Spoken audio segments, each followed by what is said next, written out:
Welcome back, listeners, to a new episode Yeah. of The New Standard. And as always, I have my partner in crime to my left, NDSU's own Neil Coulon. What's happening, Bison? You bet. Go Bison. Down year for the herd this year. They actually did not win a national championship. That's something that we have not said much in the last 12 years, but it is the truth. I know this though, Lance. It's the Steelers off season. It's the business season, as you call it. And Yes. Bison or not, Steelers are rolling on. And you know what? I feel like they are in a better position this offseason than they were last offseason. I And that definitely do. includes the presence of the most popular and loved offensive coordinator in the NFL. Matthew, Saskatchewan. Yes. Matthew, Ottawa. Matthew, Toronto is back. And what's up, Mark Slauson? We'll jump into your question since you're first in here. We'll jump into it today for sure, as always. If you want to participate in the program, make sure you go to YouTube and do a search for The New Standard and Lance Williams or Neil Colong. We're also monetized now, so I think there are a variety of ways in which you can contribute to the show. I think there's a super chat of some sort. If you see it in there, let me know if it's there. If you want to participate in that way, thank you. We appreciate it. Also, the show is available on podcast form.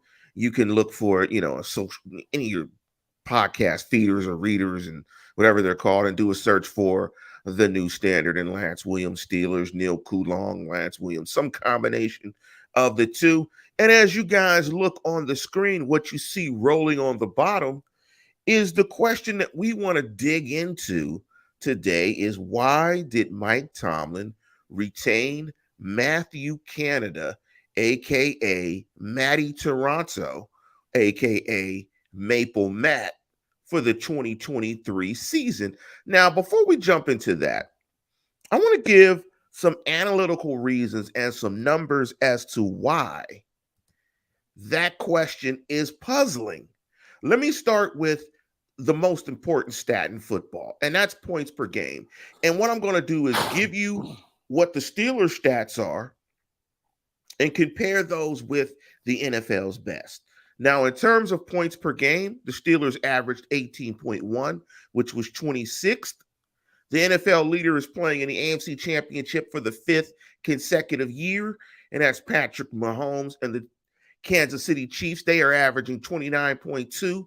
That's a difference of 11 points. In terms of points per play, it makes sense that points per play would be impacted as well if you don't score much. The Steelers are 28th. The Chiefs were number one. The Steelers scored 0.278 points per play to the Chiefs 0.543. Big difference there. Also, points per drive. Chiefs were number one. Steelers 23rd. Point margin in terms of victories, and typically that is a good stat because teams typically with a negative point differential don't make the playoffs. Correct me if I'm wrong, Neil.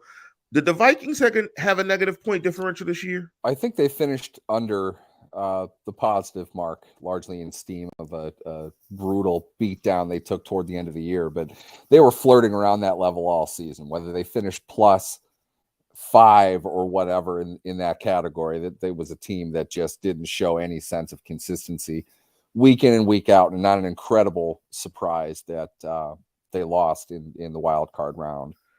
And in terms of yards per point, which is a great indicator of big plays in your offense, it took the Steelers 18 yards to get a point compared to the Cowboys, the NFL best, who lost this past weekend in the divisional round. The Cowboys scored in every 12.9, or it took 12.9 yards for them to score a point, a difference of 5 yards, meaning there was a lack of explosion in the Steelers' offense as reflected in yards per attempt.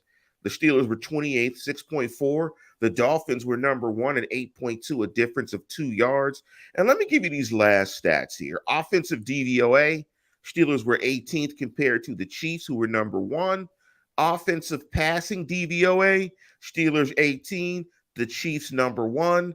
Offensive rush DVOA, the Steelers were 15th to the Eagles, who were number 1. Last but not least, passes over 20 yards.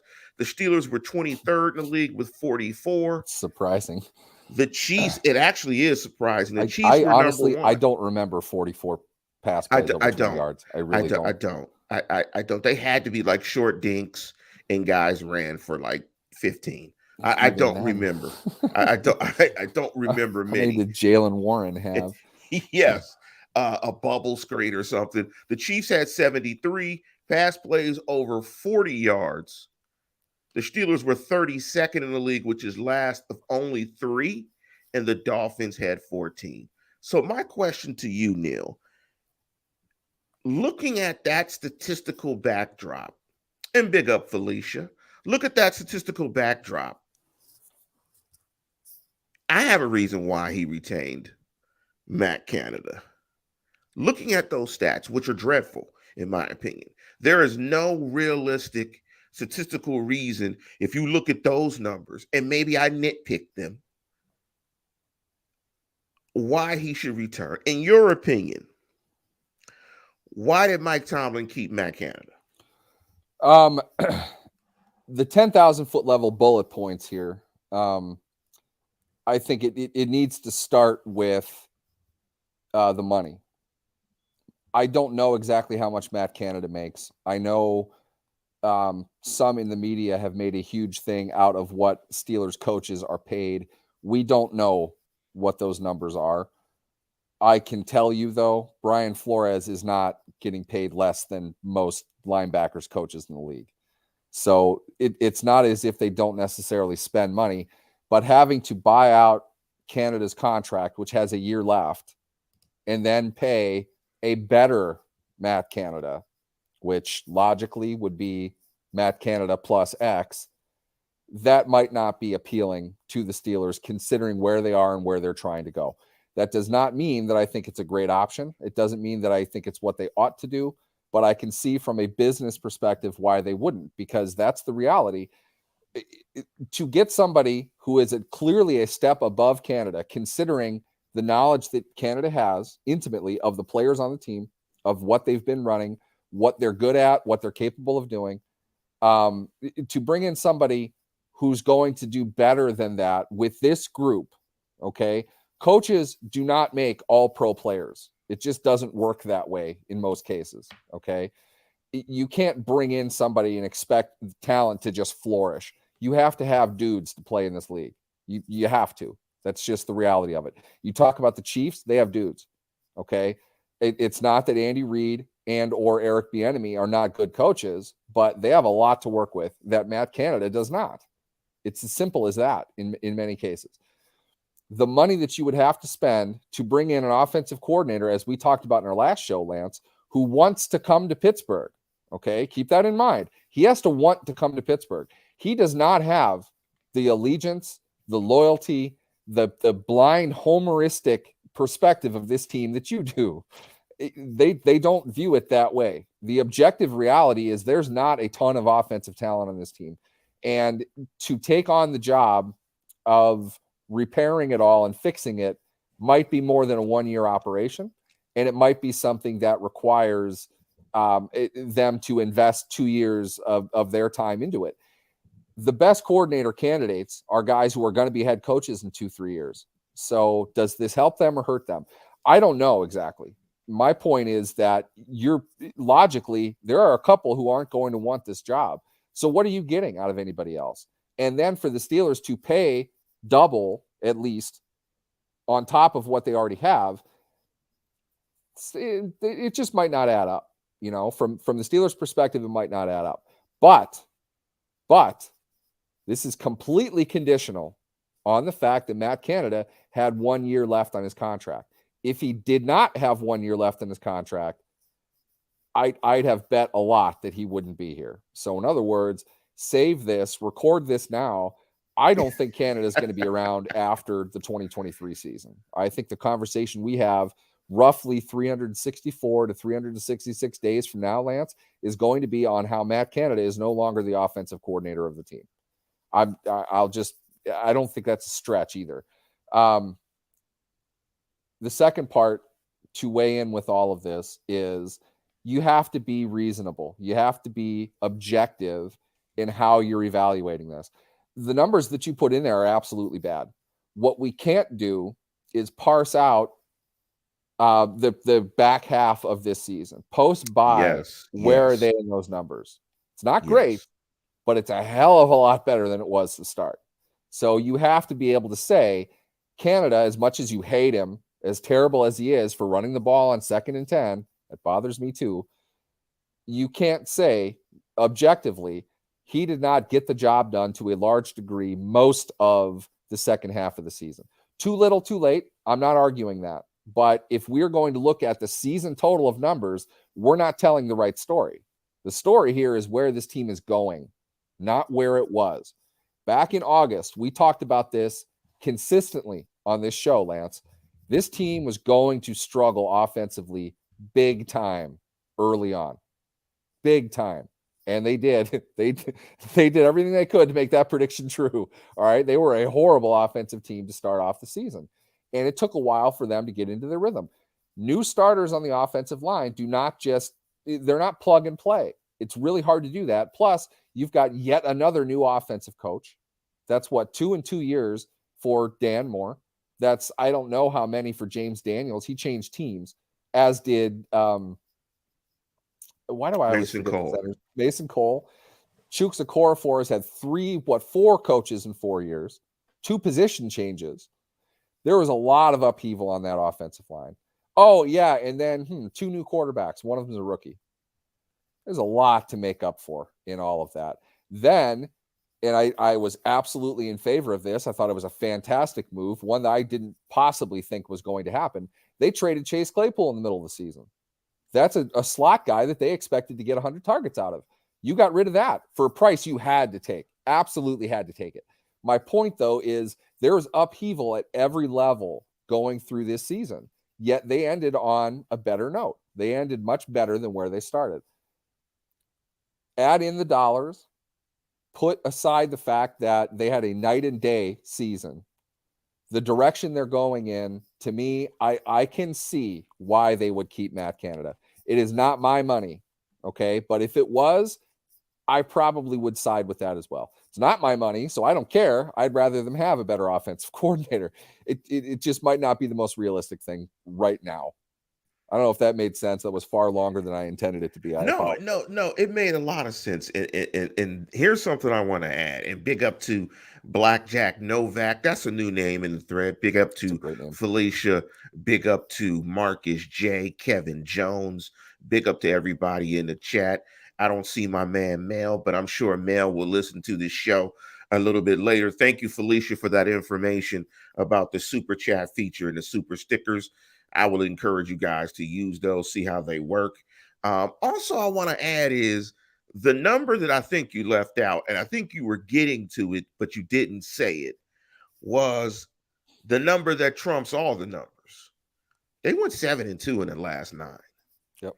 And if you say to your fan base, to your ownership, to your team, to your developing quarterback who's building a rapport and a relationship with this guy, and you see that your offense is trending forward, not to the degree that I would be satisfied with, and I'm sure that they aren't,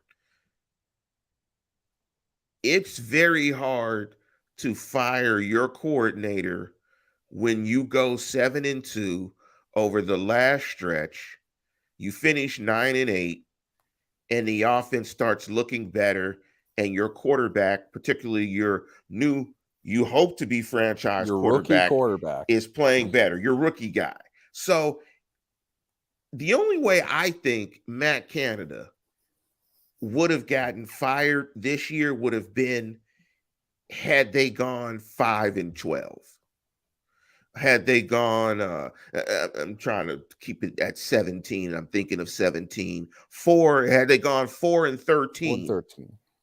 see, with the 17 games, I had to practice it. I had to hate it. So if they went 4-17, he gets fired because when you juxtapose that record upon if your offense is getting better, you can always lean on the fact that, oh, we weren't winning games. We're going to fire this guy. At the end of the day, the most important number, and I could give you a whole host of other numbers that basically would statistically prove what the Steeler offense, what we all knew it was average. But at the end of the day, they went 9-8. They didn't go to the playoffs, but he could tell you that our offense was improving. We went 7-2 over the last stretch. Kenny is playing much better, played much better on the road in big games, so on and so forth. You could tell that to your owner, and guess what? You wouldn't be lying. You wouldn't be lying. You'd be telling the truth. So when you couple all that, I knew he wasn't getting fired. After it was taking a little bit of time, and Tomlin was gone for the exit interview, so on and so forth. It just so happened to happen on the day we did the show last weekend that he wasn't going to get fired. But we had a sense that he wasn't going to get fired. But I think you peeled back something that's more interesting. Is what has a greater impact on scoring, dudes or scheme? And what is the ceiling for this offense with the combination of Matt Canada and Kenny Pickett? And by the way, listeners, what would be the opposite of Matt Canada? Would it be Gregory USA? Would that be the opposite of Matt Canada? I think Gregory USA. And last but not least, while you dive into the question that I'm throwing to you, is the Steelers' job. If you want that sexy guy, like let's say Ken Dorsey, like the Steelers aren't going to do that. Set up a coordinator for a 1-year exit. They're just not going to do that. And we see Ken Dorsey getting interviews and so on and so forth. That's just not going to happen. But what do you think is the ceiling? First of all, who's more responsible for scoring? Dude, scheme, combination of two? And what do you think is the ceiling for this combination of Pickett and Canada? I'm going to start with the ceiling thing. I'll stay consistent with this. The ceiling is not incredibly high. I like Kenny. I like Kenny the leader. I think he's gutsy. I think he's a clutch performer kind of guy. He is not going to be a scoreboard lighter kind of quarterback. He's not going to light up the stat sheet. He's not the guy you're falling all over yourself to draft in fantasy Let me football. ask you something real quick before you continue, Neil. Is saying he's gutsy the equivalent of saying she cute with a good personality? I'm in all kinds of trouble with this. Black and white. If we separate skills, and I hate this. I am not a fan of this with quarterbacks in particular. Skills play off one another. It's a whole package. So you really have to take everything. If we are, though, to separate the guts part of it, which is, in my opinion, just kind of clutch performance. It's the guys that physically their blood pressure doesn't rise. They find calm in the chaos, and they can perform at their best. He has that trait. That's very important in and of itself. If that's the only thing you have, well, that means you're going to lead, a 2-minute touchdown drive for your team's only touchdown of the game with 30 seconds left. And guess what Kenny Pickett did most of the back end of the season? Yeah. So to me, Kenny, from what we saw, and we saw improvement, Kenny should be throwing a better deep ball than he does. I felt at Pitt, that was his best asset. I loved the mentality that he had. He could hit the stuff over the top. I didn't see him throw that very well. Now, I am not, when I evaluate a player, please know this, I don't look at results. It's not about who caught the ball. It's not about how many yards it went for. It's about how he received the ball, how he surveyed the field, where his feet were, what his motion looked like when he released the ball, how far the ball traveled, and where it landed in reference to the intended receiver. Hopefully the receiver catches it. If that doesn't happen every time, that's not the point in evaluation. Okay. Perfect passes get dropped. Receivers run the wrong routes. The quarterback could put it exactly where it was supposed to go. Those things happen. You have to look at it in the vacuum of, did he get the ball, read the field calmly, set his feet correctly, throw the ball fluidly, and put it where it was supposed to go? That's what you're evaluating. I feel Pickett missed on that more often than I thought he would have with the Steelers, because I thought he did it damn well at Pitt. Doesn't have a howitzer of an arm. He's not putting it 70 yards down the field on a line. I don't necessarily think you need that, but you do need to be able to hit deeper arcing passes to your guys outside the numbers. That's the NFL, not defined as such, but you need to be able to hit deep. I don't think he did that very well. There were some issues, in my opinion, with him on the move a little bit, hitting stuff. If he didn't set his feet to throw the ball, there wasn't good velocity on it. Oftentimes he overthrew a bunch of stuff. I think he gets a little bit too fired up. Some of that it is a mental challenge, because he's loading up and trying to throw the thing through a wall because he knows he can't throw very hard. That's a problem you have to worry about. He's got work to do. I will say this, though, and I don't want to stray too far here, Lance, but Sports Illustrated's Albert Breer, or excuse me, it wasn't Albert Breer, it was Connor Orr, wrote a piece on Brock Purdy when he was just starting to ascend, like after his first or second start. Great story. What happened? Why was this guy the last pick of the draft? He comes in and starts and looks like he belongs. The main thing that he emphasized, and we talked about this last week, was the amount of work that he put in with a throwing coach. He was able to correct a lot of the issues that he had with his mechanics, and he's a very different player than he was his senior year at Iowa State. Take the first 5 throws that he had in the NFL on the regular season stage versus the last 5 throws he had at Iowa State. Vastly different player. Kudos to him for that improvement. Pickett needs to continue that kind of a process. I'm sure he is right now. He's paid a lot of money. He's worth an insane amount of money. He knows what it's worth. I'm sure he's throwing as we're recording this. He has to put that work in mechanically, because he's got to get more velocity. He's listening to the show right now. Exactly. I'm sure he's got this in right now. Saying F you, Coulong. I don't want to hear your nonsense. He's listening to the show, drinking a smoothie. The intermediate stuff, the deeper stuff, I feel like there's room to improve on that. But all of that is usually ancillary to your ability to see where the throw needs to go. One thing with Pickett, my opinion, I have no idea if Mike Sullivan, the quarterback's coach of the Steelers, agrees with this or not, but my opinion, more of Pickett's interceptions later in the year were physical errors. They weren't mental errors. Early on, they were mental errors. I think it seemed like Pickett was jacked up out of his mind. He was just chucking stuff all over the field. Can't do that for very long unless you're, Justin Herbert and can throw a ball through a wall. You're not going to get away with that all that often. And he didn't. He threw a lot of picks early, dumb mistakes, dumb decisions. He corrected that. I really enjoy that part of Pickett down the stretch. He cut out a lot of the mental mistakes while he still upped his yards per attempt. He was like 5.8 when he started, finished like 6.3, something like that. Not incredible. Not, something that you're going to say he's going to the Pro Bowl next year, but improvement. He got a little bit deeper with his throws. He was able to hit more of those routes.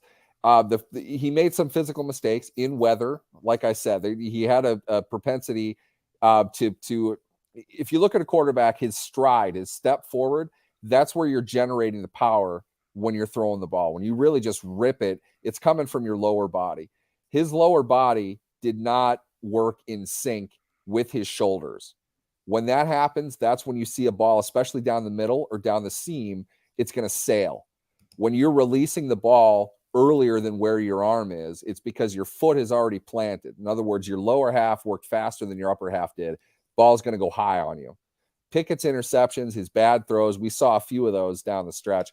That's the kind of stuff he needs to work on. I'm sure he's doing that now. And I have confidence that he will correct that. But when the rubber meets the road, he is not a dude that has high-level traits. And now he's got multiple concussions in a season. They're not going to want him to move much out of the pocket. So I don't know what's going to happen to his game. He needs to add to his passing ability, his throwing ability, his pure arm talent. He's got to add to that and continue, growing mentally and from a cerebral perspective. He's got to know the game better. We'll see where he is. I'm not 100% sure where it's going to land, but the potential of the offense comes down to Kenny Pickett. Okay. I like Deontay Johnson. Deontay Johnson's not a game-changing player. Najee Harris, not a game-changing player. George Pickens, we'll see. We talked about this last week too. All the talent in the world on an individual catch basis. What's he doing to get open? He doesn't know how to do that yet. The dude barely played football. He had very little Division I experience. He's played more games as a pro than he did in college. Okay. He needs a lot of work. There are a lot of things that he needs to do. I'm confident in his ability to do that, but he's a highlight machine. He's not a great receiver at this point. He can catch stuff out of nowhere. He's got a massive catch radius that's way bigger than his body and his frame, but he's not a great receiver. Okay. He's going to continue to work on that. Their potential, I don't know. They don't have explosive plays, really. They have some guys that can do that, but not, dry H-ing you up and down the field the way that the top offenses in the league are able to do. They're not that good. They don't have that many weapons. I think they can do better, but this is still probably a 24-point a game offense on the optimistic side. Here's that's interesting. And pick up the Double H. I want to thank you, Double H, for the kind words. And thank you for the super chat, man. Thank you, Double H. I really appreciate it. And I'm laughing at Marcus J in the chat because he called Herbert the new Jeff George. I love the Jeff George reference. That's great. It's old school. Because Jeff George is old school. Big up Marcus J. And Jeff George was the guy that had all the physical talent in the world. Jeff George had arm talent for years. Arm talent, but could Jeff throw George everything. He never was consistent and couldn't win. I want to jump into, before we keep moving, a great point by Anthony Picano, and big up Anthony. Welcome to the show. About the management of Kenny. I thought the way that they managed Kenny late in the year was pretty good, and they started to take him a little bit off the leash. But I thought that there was definitely that the offense started to center more around the running game, trying to play the low turnover game, play to your defense, win late, make some plays, which is a nerve-wracking way to play for fans to watch. And it's a nerve-wracking sort of way to play because you can't make many mistakes. But I think the positive in that was Pickett was able to perform well in that context and not make those plays and be clutch in those situations. I'm interested in seeing what happens when they take the leash off of Kenny and allow him to get into every nuance, crack, crevice, and cranny of this particular offense. And that leads to the comment from John Pennington, who said, I really think the scheme and the way Canada puts players in the best position to win is the problem. DJ just can't be a feature receiver when you have Pickens on this team. Guys, and that's the thing. And that's the thing it always comes down to, for me at least, is dudes, scheme, dudes combined. And let me give you this, Neil. Let me look at this. Let me give you this, Neil. And let me say this to you listeners. I did a deep dive into the Steelers' skill positions over the course of a 20-year period. And when people say that the Steelers have, when Neil says the Steelers don't have weapons, it's in context to what they had. You're talking about a team that at one point in time had Le'Veon Bell, arguably the best running back at the time, Ben Roethlisberger, top 7 quarterback. I think we'd all put Ben somewhere in there. Top 7 quarterback at the time. They had Martavis Bryant, legit deep threat, Juju Smith-Schuster. And let's just take that combination. Any combination. Are you forgetting Antonio Brown, or are we jumping? No, I thought, sorry. And AB.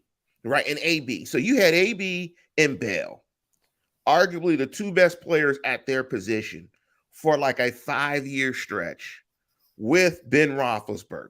When you talk about Quite elite 5 years, offensive but weapons, that's elite offensive weapons.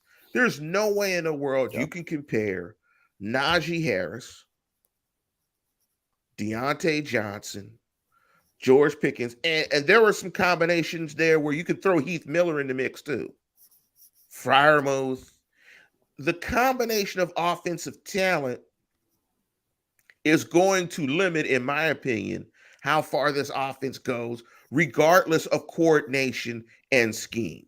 There's probably just but so much you can get out of this offense because of the personnel. Because there's going to be plenty of times when the defense has the right call for what you're calling, but you're still going to need a dude to make a play, i.e., you're going to need somebody to get mossed. That sort of thing, and I want to go to what John said. All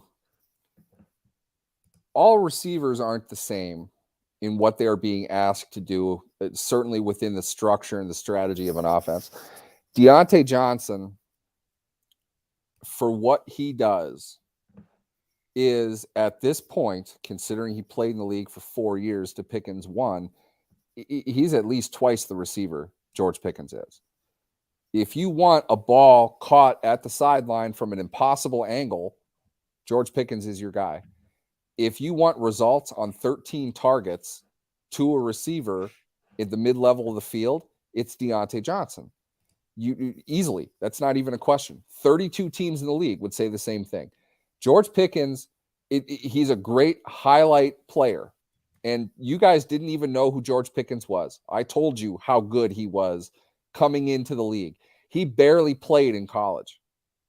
Okay. He was coming off of a torn ACL after a freshman season in which he was a utility player on a national champion level Georgia team in a great offense that they had. He was not like an every down player. He wasn't an every down player in Pittsburgh. He's still learning the game. There's a lot more that he needs to do. He does not get himself open. He's a combat catch guy and a damn good one. He's a damn good deep threat. Twice as good as Chase Claypool was after 2 seasons in the league. I love George Pickens. I love what he's going to bring to the team, but he is your X receiver. That's the outside guy. That's the guy down the numbers. He's running the deep digs. He's running the deep outs. He's running the deep posts. Johnson is the guy doing the dirty work underneath, and you have to be an excellent receiver in order to do that. In other words, you need to be able to separate. You have to get yourself open. Be nice if he caught the ball a little bit more often, though I would argue that that is grossly overblown by Steelers fans. He drops the ball more than you would like, for sure. But it's not like he has terrible hands or anything. Things that he needs to do. But the reality is Johnson's going to be the guy to get the most targets. Just like, you know, in your run game, they're going to touch the ball more than your receivers are. Because generally speaking, it's one guy who gets the ball in the run game, and you spread it out a bit among receivers for different situations. Johnson, in other words, you can't flip targets between Johnson and Pickens. They're two completely different players. Okay. They are asked to do different things, and they do different things. So Pickens, you hope, let's put it like this. This is where I wanted to go with this, Lance. Martavis Bryant didn't play. He didn't dress for the first 6 games of his career because he wasn't ready.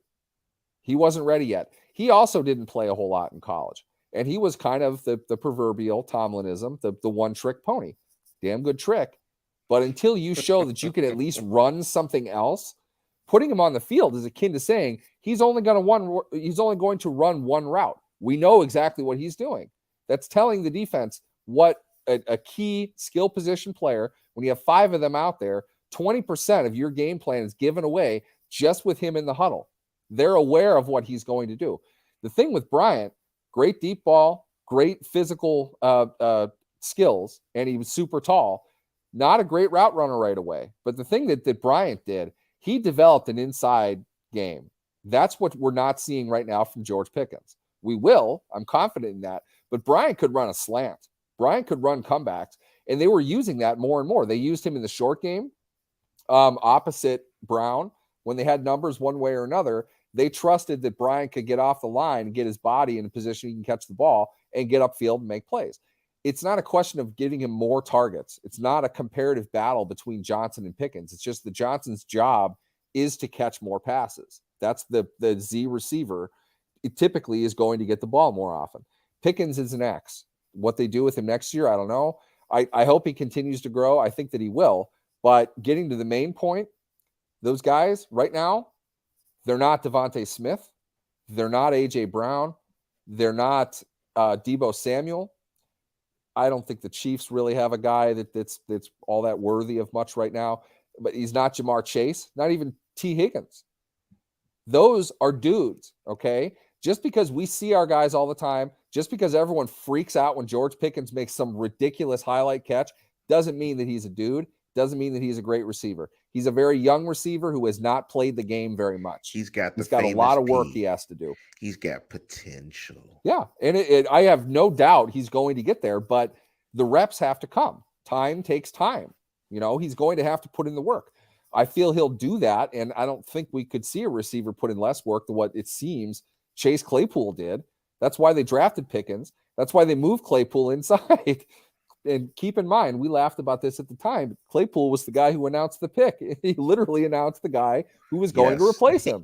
Yes, and I said that at the time too. Yes, Pickens is a vastly better X receiver than Claypool is going to be. I would bet my life on that.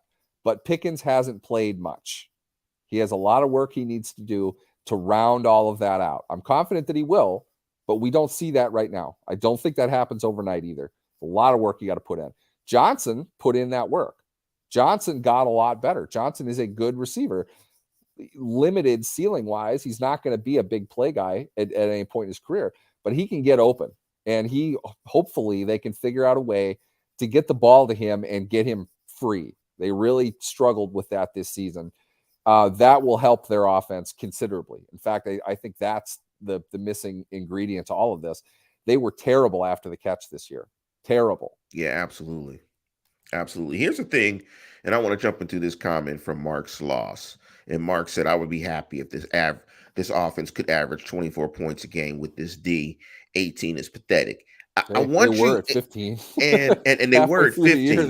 They were at 15. That 24 is interesting because part of my little deep dive into the Steelers skill groups from 2004 to 2022 was their average points per game under the particular coordinators. And keep that number 24 in your head. Under Ken Wisenhunt, they averaged 23.4. Under Bruce Arians, they averaged 23.0 now, or 23. Now, this is with Ben Roethlisberger and very good weapons. Under Todd Haley, they averaged 25. Under Randy Fichtner, they averaged 24. And under Matt Canada, they're averaging 19. Their high average for the year was in 3 particular seasons. 2014, they averaged 26.6. In 2017, and both of these are with Haley, they averaged 26.4. With Fichtner, 26.8 in 2018. And in 2020 with Fichtner, they averaged 26.6. Some of the offensive players in those groups, Lev Bell, LeGarrette Blount, Heath Miller, A.B., Wheaton, Bryant, Vance McDonald, Juju, Martavis Bryant. When you hear those names are clearly better than the guys that you have now. But that 24, even for Ben Roethlisberger, being a Hall of Famer, 2-time Super Bowl champion, with these type of weapons that he had, they still had trouble breaching that 24 number, which tells you when you throw this stuff just on paper, oh yeah, next year they're going to average 24, we can get to 20. Averaging 7 more points a game over the course of a season is a lot of work. You need some dudes. You need great coordination. You need a bunch of stuff to happen. So, when I look at it, I think that, if you went from 18 to 22, that seems like a reasonable jump. And that might be a lot, an additional 4 points a game over the course of the season. But this jump to 25 is is going to be tough. And I say all this to say that going into the conference championships on the AFC side, you have Joe Burrow in the division, Cincinnati loaded, Joe Burrow on a rookie contract. He's soon to not be, so they better win soon because he's going to be counting about 50 million against the cap probably next year or within the next 2 years. You got Patrick Mahomes, the gold platinum standard at quarterback, and and and so so quarterback is so deep in the AFC. When you look at it moving forward, it's going to be tough. And getting to this 24 points per game and 25 and this 26 that you need and this 27 is going to be tough. I think what we're saying is they need dudes. But I think the key to all of it is Kenny. Kenny has to be that guy. The Steelers are going to make that jump and ascend, in my opinion, is based on how fast Kenny Pickett develops, how much better he gets in this window where Kenny Pickett is still cheap. They've got a 4-year stretch, maybe a 3-year stretch where they've got to get a lot of football done with Kenny Pickett. And I'm just wondering, what this offense is going to look like when they take the reins off Kenny and how much this offense could score. The friend of the program, who I will not name, he capped it at 23 points per game. He said that 23 points per game is about as much as he can see this Matt Canada horizontal passing offense producing. What's your thoughts in terms of what do you see next year offensively in the evolution of Kenny Pickett and then bringing back Canada? What I would like to see, not a prediction, I would hope the Steelers see this. I'd imagine there will at least be discussions out of it. They need to get an experienced receiver who can get on the field in week 1 who is not named Gunnar Olszewski, not named Steven Sims. They need to get a competent veteran for 11 personnel in an effort to start to use the passing game within the passing game. What I mean by that is they need combo routes. They need to set each other up much better than they have. The comment was made earlier at some point in the chat. All they do is just rely on Deontay getting open or chuck it up deep to Pickens. That's incorrect, but the spirit of it is right. They're not using them in concert with one another. And a big part of that is because they're not able to go deep successfully well. Quarterback didn't throw it well, Trubisky or Pickett. Their offensive line did not protect well at any point on the line over the course of the year. All of these things lead you to not want to do that because with an offense that's as impotent as the Steelers is, you had to aim small and miss small. They had to take the opportunities they had, try to possess the ball, and go the long way down the field. If they start chucking it up, quarterback's going to get hit because they can't protect. He's going to fumble. They can't turn the ball over and expect to win games, not with that offense. Or it's going to be an inaccurate pass that gets picked off, so you're punting on second down. You can't have that. So if they want to open that up, they've got to start using each other. Now, they're like a sluggo concept, for example. You're running a post. You run a post, and underneath that, you're running a drag. The receiver, the two receivers from opposite sides of the field are working in concert with one another when they're breaking, and you're trying to draw zone defenses into conflict. That's the key thing on offense. You want your defender to be put into conflict. In the run game, the defender who's in the most conflict is known as the force. Within the secondary, what you're trying to do is get frozen guys. Make a defender have to think twice about what they're doing, and your quarterback is reading both receivers simultaneously because they're working off of each other. The Steelers tragically avoid combo routes. They ran them all the time under Haley, and they were hugely successful with it. Having Antonio Brown certainly helps that. This is the kind of stuff, when you talk about motion, those concepts come out when you are still running guys off of each other, forcing the defense into conflict and being able to identify as a passer where the open guy is going to be. That's what they need to do more of. And they aren't. They aren't because they've had to run everything so simplified because of a new offensive line and a new offensive line coach. One really dumb receiver who left midway through the season, thank God, and a rookie who's barely played once again. And on top of that, zero depth. I'm not trying to denigrate the guy, and I don't mean this anything more than I'm just being a smart ass, but do you realize something called Steven Sims was like an integral part of this offense over the last 5-6 games? Steven Sims. Who the hell is he? He's a nobody.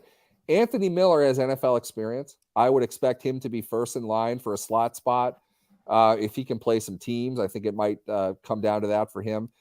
Not a great NFL player, but experience enough that he's going to be able to run these kinds of concepts. They have to be able to do that. First and foremost, that has to be, my opinion, mission critical for the offseason is developing those concepts and getting your quarterback familiar with what they're doing and making sure that your second year highlight reel wide receiver knows how to actually play the game and not just the sub game of highlight sideline catches. He's got to be an NFL receiver. Once they get that going, that's where the explosive plays are going to come from. That's when you do the proverbial throwing a receiver open. That's when they get the ball in space and can make hay after the catch. Didn't do any of that this year. Didn't do it last year. That's my number one complaint about Matt Canada. They didn't do enough of that. I understand why they might not. I just don't like that reason. But the thing is, it goes to what you're saying, man. It's roster. A lot of this is roster construction. Yep. And that's the game. The entire game is roster construction. And I love what Grayson said. And we're going to give you our picks. Pick up the Grayson. Pick up my guy. He said it doesn't matter who comes out the AFC. NFC team will blow them out lopsided. And when he says that, it comes to roster, because you guys can disagree with me or not. There's two paths to the title. You either get the Mahomes guy, you pay him a ton of money, he pulls your team along, he makes up for gaps in your roster because he's arguably an all-time great. He makes up for anything that you lack because you're scoring a ton of points because he's just that dude. And he's doing it every single week. You couple that with Bieniemy and Andy Reid, you make up those differences. That's A. B is the Philadelphia style. You have a guy on a rookie contract, you have a loaded roster, and you have a roster that really supports your quarterback. He becomes a quote-unquote systems guy, but that's fine because you got a super roster. You can craft the way you play around him. That's the best part of things to me is everyone talks about the system for Jalen Hurts, the system for Brock Purdy. Is there not talent in doing that? I don't get it. Jalen Hurts is as effective as he is because Jalen Hurts, of the quarterbacks who are left, he's the quarterback who most effectively goes against what defense has become in the high leverage passing offense era of the NFL. If they're back in deep cover 2, and you're going to see this a lot on Sunday, take the over for Jalen Hurts rushing yards, whatever it is, by the way. San Francisco plays back. They're playing essentially a cover 2. It's a variation, but they live and die by a cover 2 defense. That is giving your quarterback the opportunity to run. It's just they don't want quarterbacks running, except for Philadelphia. They're the team that basically said, look, Jalen, you have an option on every single play. We're going to give you a gap if you're sitting in the pocket. We're going to roll you out and let you go along the edge. Just look for your superstar receivers down the field and your really good tight end. Dallas Goedert, by the way, is twice as good as Pat Freiermuth. And there's no comparison at all right now between Devontae Smith and A.J. Brown and Deontay Johnson and George Pickens. Not a comparison between those two. You don't understand the position if you don't see how good those two are on Philadelphia. That team is, in my opinion, as unbeatable as it gets in the NFL. I think they're going to win it all. I picked them to win it all at the beginning of the year. San Francisco makes hay with the Mahomes equivalent at tight end, at running back, at whatever position you want to call Deebo Samuel. They did a phenomenal job building their roster, and it wasn't built for Brock Purdy. All they told Brock Purdy to do was make the right decisions with the ball. That seems simple, right? Well, quarterbacks don't do that very often, in case you haven't noticed. That doesn't happen consistently. Purdy makes it happen.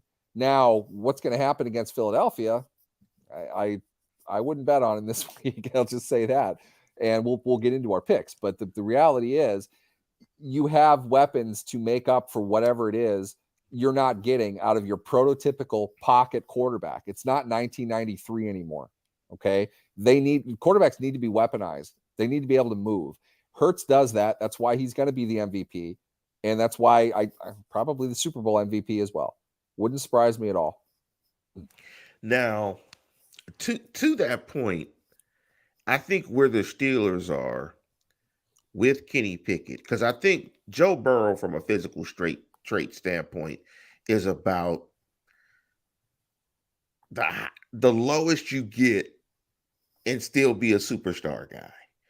Now, with that being said, I think the Steelers have to take the route of they have to load that roster up.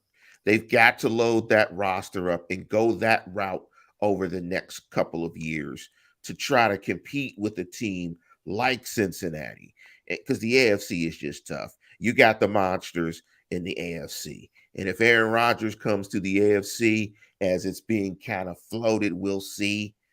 It gets even worse. Ask people this more than anything, and this is what I think people don't take into account.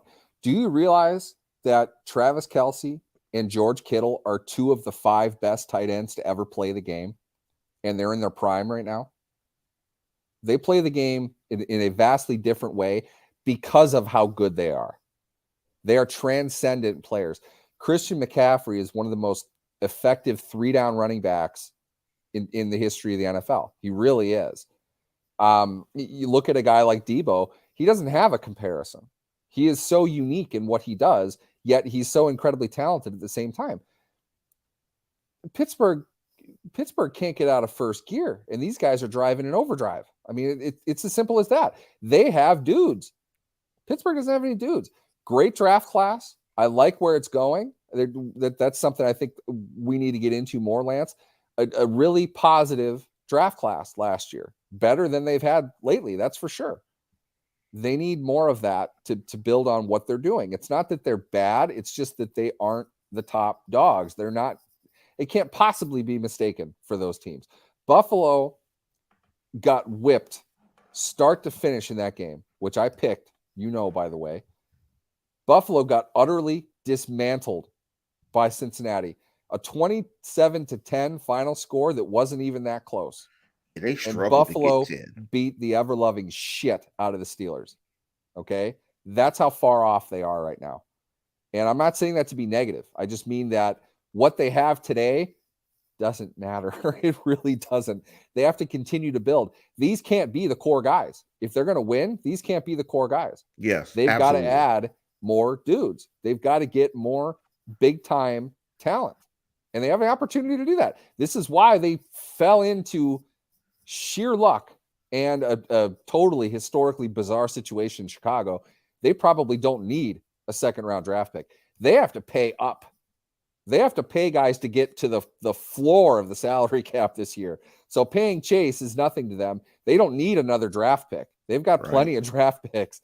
So they made the move they made because it makes sense for them. This is a player they can invest in.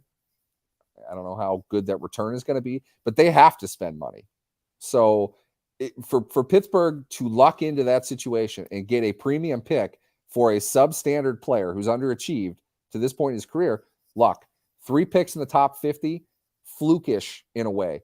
But they've got to hit big on all 3 of those. And they've got to get guys that can make significant impacts most of the time they play. Yes, I agree. And to Grayson's point about pumping the brakes on Joe Burrow because the Steelers make him look a certain way. Well, in that last game, Joe was 24 for 39 for 355 yards per attempt, 9.1 for 4 TDs, and a quarterback rating of 104, and they scored 37 points. So Joe's figured it out in the instances.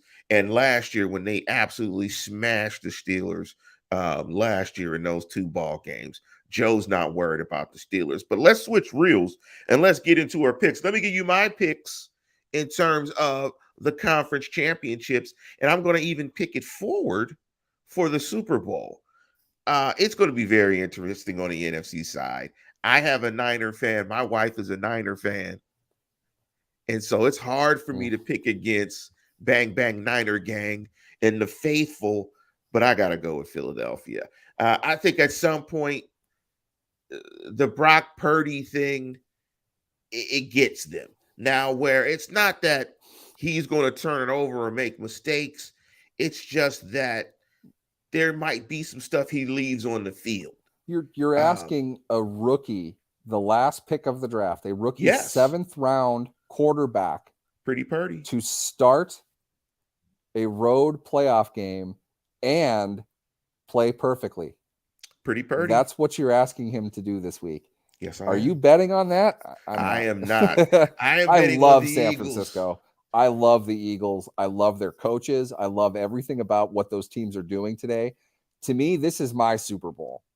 I love both of these teams. Well, let me easily. My sports bigamy applies to San Francisco and Philadelphia because of what they are doing and how they have constructed their roster and how they play the game. Love both of these teams. Let me ask you real quick, because you got your Bison hoodie on. Mm-hmm. What's the future like for Trey Lance there? Trey, reports weren't good. I talked to multiple reporters in that area, just off the record, what they thought. The bulk of it was he wasn't very consistent. He needs time. He needs reps. The injury was the worst thing that could have happened to him.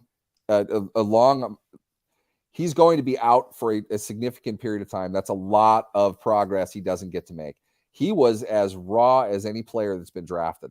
He really was. He barely played at an FCS school, and he wasn't challenged when he was there. He was just so much physically better than everybody else. But by the end, the national championship that Trey won with NDSU, he ran 31 times in the title game. They weren't even having him throw that much. You have a high-level 2nd overall draft pick at the quarterback position at FCS, you assume he can throw the ball. You watch Trey, he can throw the ball. They weren't having him throw the ball in the title game. What does that tell you? Not really sure. Might be kind of iffy. He had work he needed to do. Things have happened in San Francisco. They've had to roll with a lot of different things. I don't know how good Lance would have been, but I know this. What I've seen of Purdy to this point makes it clear to me that, one, Trey Lance is infinitely more talented than Purdy is. But two, Purdy does exactly what the offense needs to do, and that's not the kind of stuff they were asking Trey to do. So how that impacts Trey moving forward, I don't know. As far as the scheme goes, I'm not sure. I will say this. There's no way in hell Brock Purdy is starting over Trey Lance. They're not trading Trey Lance because now they have Brock Purdy. And you're going to see that this weekend. I will bet on that. We will not be talking about Brock Purdy starting in San Francisco next year because he's going to get exposed, and not because he's a terrible person, not because San Francisco is bad. It's just because he's not very talented. And Philadelphia is a very good secondary with a great scheme. Yes. They're going to force him to do a lot of things that he's not used to doing. He's either going to get sacked 9 times because he's smart enough to not release the ball down the field, or they're going to turn him over like 4 times. Philadelphia is going to win this game by a touchdown, in my opinion. Yeah, they got to win. And on the AFC side, I want to pick Kansas City, but I just can't. Nope. I think Kansas City is not good enough up front to take advantage of Cincinnati's injury issues. And I think the what's the coordinator's name? Amarulo. I think he has a nice rhythm to what he wants to do against Kansas City's offense. And of course, the big question is Mahomes' ankle. Because I watched that game again from this year, and I thought Kansas City played really well in Cincinnati and had an opportunity to win that game. But, Cincinnati came back late and won that game with a couple of scores late in the game. But I think Joe Burrow and the Cincinnati Bengals are going to beat the Chiefs again. And I think that the Eagles will smash the Bengals in the Super Bowl. Because the Eagles will take advantage of that offensive line if it's not healthy. Hassan Reddick and them boys, they will get after Cincinnati. So I like Philadelphia to win it. I like Philadelphia to win it. Philadelphia has so much talent all over their team. I love what they've done, what they've created there. But Cincinnati, Here's the thing, and I'll be labeled a Burrow hater for this, and I'm totally fine with that because I am the biggest defender of the Bengals defense there is. Look at what the Bengals defense did last year. Objectively, did Joe Burrow play well in the Super Bowl? No, he didn't. He had the massive push-off touchdown. Beyond that, he didn't do anything significant in that game. I don't think he would have been the MVP if they won. He wasn't that good. Cincinnati's defense played 4 consecutive Super Bowl champion level performances, especially against Kansas City. Kansas City touched them up a bit in the first half of the championship game last year, but Cincinnati shut them down like they haven't been shut down in the Mahomes era, that second half, and in overtime. Keep that in mind. That defense looks the same now that it did last year. I have a real tough time thinking that high ankle sprain Patrick Mahomes, Tyreek Hill-less Kansas City can beat that defense. It's not going to happen. Cincinnati got healthy at the right time. And what I mean by that is they got Mixon back. They got Chase back. They've had the offensive line that they have right now all year. We saw Cam Hayward utterly if we've seen a baptism by fire moment in the NFL, it was Cam on Bison legend Cordell Volson in week 1. That was as savage a beating as we're going to see. Chris Jones is capable of doing that as well, but Cincinnati's offense has done enough that they're able to make up for the shortcomings they have on their line because, here's that word again, Lance, they have dudes, okay? Your receivers able to get open in 2 seconds off the snap, help your protection. Your quarterback just needs to release the ball. Throw the ball to the open guy. You don't get sacked all that often. It's amazing how that works. Then on top of that, you're able to run. You're able to run a gap. You're able to get outside. You're able to use your running back in a screen. The Bengals can do all these things offensively. They are not like a high octane, dominant kind of scoring offense the way the Chiefs can be, but they are very efficient and probably more than the other teams in the playoffs right now. That this is credit to Cincinnati. They're the team among the 4 that will not beat itself. We've seen the Eagles lose games beating themselves. We've seen San Francisco beat itself. In fact, it came pretty damn close last week to doing it. It certainly Kansas City has beaten itself multiple times. They usually do that. Cincinnati will not beat itself.